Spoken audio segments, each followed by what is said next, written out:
Good afternoon, everybody. Doug Jenkins with the Findlay Hancock County Chamber of Commerce. We are out and about celebrating member anniversaries today. 50 years for the Findlay Hearing Center. Jody Turnbull joins us to talk all about it. Jody, thanks for having us out today. Thanks, welcome. Well, first of all, thank you for. I know you haven't been here all 50 years. No. But how long have you been here now? 25. 25. So half of it. What brought you to the Findlay Hearing Center to take over and want to make this an even bigger part of the Findlay community? It's a long story. So We've got time. We'll make it short for you guys. But I fell into it. I got a job as a secretary here, and I was here like 2 weeks, and it was like an aha moment, and it just kind of snowballed from there. So, I mean, it's pretty obvious. It's in the name what you do here, but let's talk about the products and services that you offer. Well, there's, obviously we work with people that are hard of hearing. Our primary focus is hearing aids. And there's 6 major manufacturers or players in the industry, and we do work with every single one of them. We try to accept any kind of insurance that people may have. The industry has definitely changed. Mm-hmm.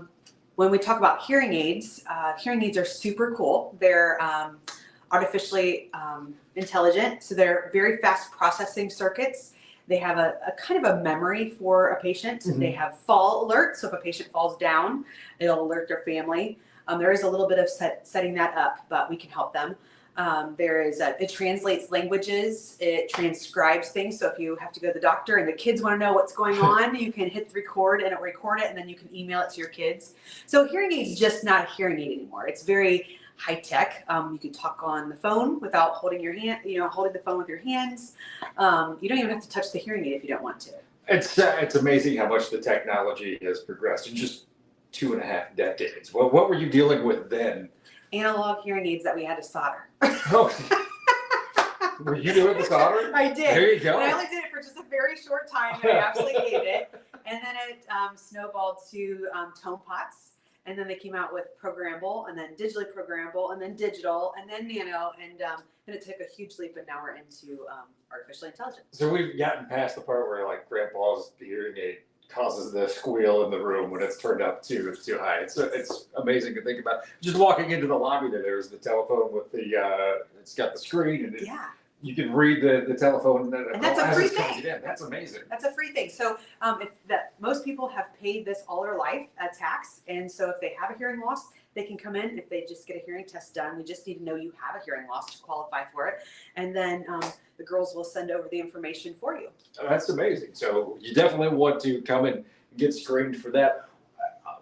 Obviously, you think hearing aids, and I think the stereotypical thing is, oh, you're going to be older. But I imagine you're seeing people of all ages for help in this regard. And we all have some diminished hearing loss. It seems we all have AirPod stuff in our ears all the time anymore. That's probably not helping us. No, not at all. But when I first started 25 years ago, the patient was an 87-year-old male, and then I would say today the person calling in is around 64, and it's half female, half male. Doesn't mean necessarily they're doing something about it, but they're definitely more proactive than their parents and grandparents were.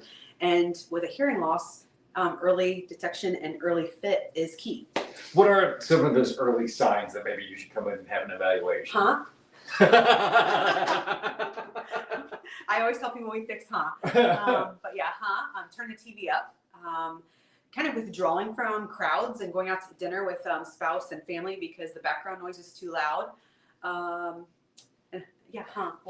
with the technology, you mentioned the background noise. I mean, it can fine tune now to the point where we're still hearing background noise because the hearing aid manufacturers do not believe in taking it away because that's what we hear.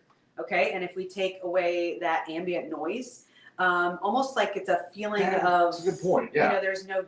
I don't know how to explain it. So they just don't believe in it. Okay. But they definitely compress it, and they can kind of mash it around a little bit, but get it fine-tuned to the point where you still feel like you're out and about in a normal setting, but it's not as overpowering as the conversation you have.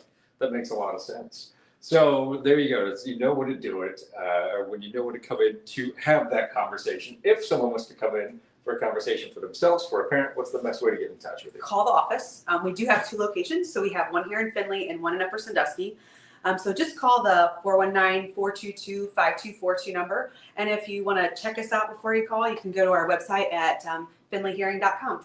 Jody, thanks so much for having us out. Thank you for being a Chamber Thanks of for coming Commerce in. member. We appreciate it and everything you do. She's on our board now as well, Yay. and gets to experience all the fun with that. Yes. So, for Jody, I'm Doug. Have a great afternoon, everybody.